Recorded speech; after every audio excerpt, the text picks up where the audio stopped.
Hello, and welcome to another Minute with Matt. I'm Matt with New Life Church, continuing my series of short Bible studies in the book of Matthew, in chapter 26, starting with verse 57.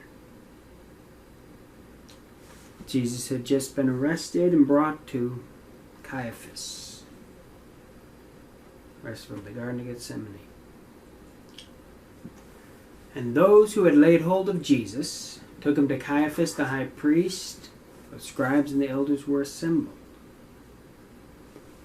Peter followed him at a distance to the high priest's courtyard. And he went in and sat with the servants to see the end. He wanted to see what was going to happen. Now the chief priests, the elders, and all the council sought false testimony against Jesus to put him to death, but found none. They couldn't find proof, a real reason to kill Jesus. Even though many false witnesses came forward, they found none. But at last, two false witnesses came forward. Basically, they were looking for two people who would agree on their stories. Because under the law, you have to have at least 2 or 3 witnesses. And they said, "This fellow said, I am able to destroy the temple of God and to build it in 3 days." He had previously said, "Destroy this temple and in 3 days I'll raise it up." He was talking about his body, but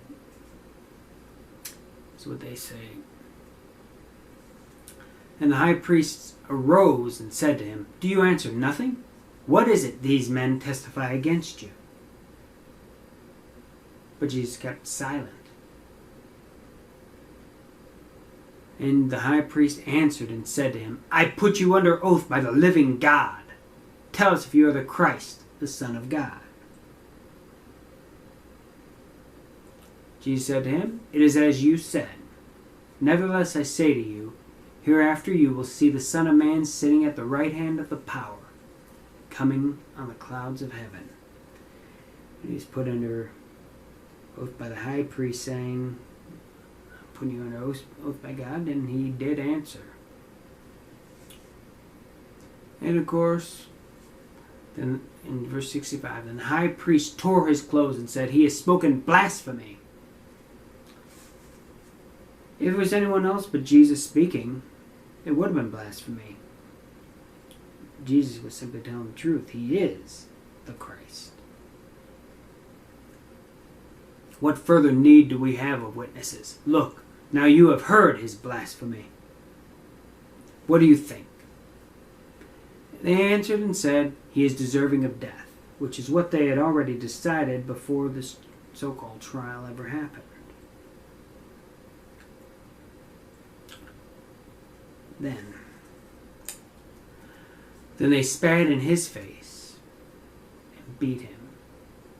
This is Jesus, who could have stopped it at any time. He went through that for me and for you. And others struck him with the palms of their hands, saying, "Prophesy to us, Christ. Who is the one who struck you?"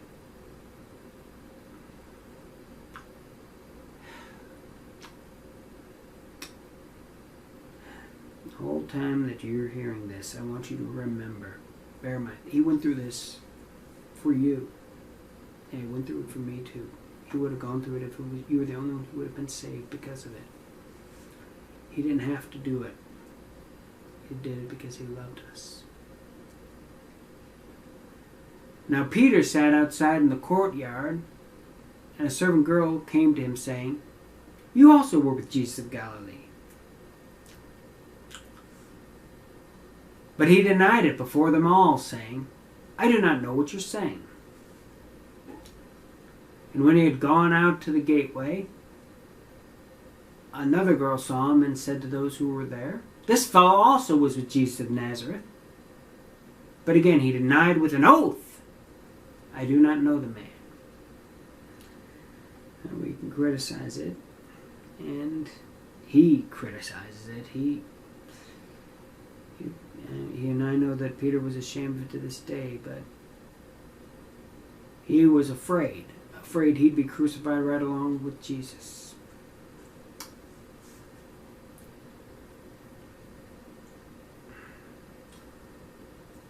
And verse 73. A little later, those who stood by came up and said to Peter, "Surely you are also one of them, for your speech betrays you." You know, he had a Galilean accent.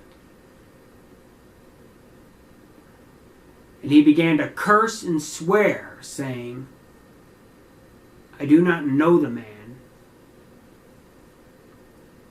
Immediately, a rooster crowed. And Peter remembered the word of Jesus who had said to him, "Before the rooster crows, you will deny me 3 times." So he went out and wept bitterly.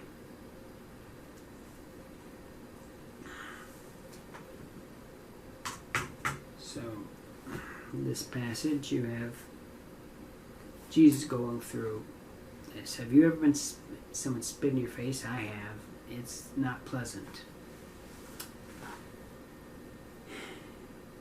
And if I could have stopped that from happening to me, I would have. But Jesus didn't. He let them do all that. You know. He did it for us. Because he loves us and wanted to make a way for us to have salvation. He did. He paid for our salvation with his life. The blood that he shed on Calvary was for you and for me. So that to be saved, we don't have to go through that. Yes, the wages of sin is death. But that's not our death. Jesus paid price. Romans 10:9 says that if you confess with your mouth the Lord Jesus and believe in your heart that God has raised him from the dead, you'll be saved. You know, he already paid for it. We just have to accept it. Just have to confess and believe. So please, if you haven't before, then do it. And let us know. We'd love to hear from you. Comment under this video, call our phone number, email us. Love to hear from you. Hope this has been a blessing. So until next time, walk with God.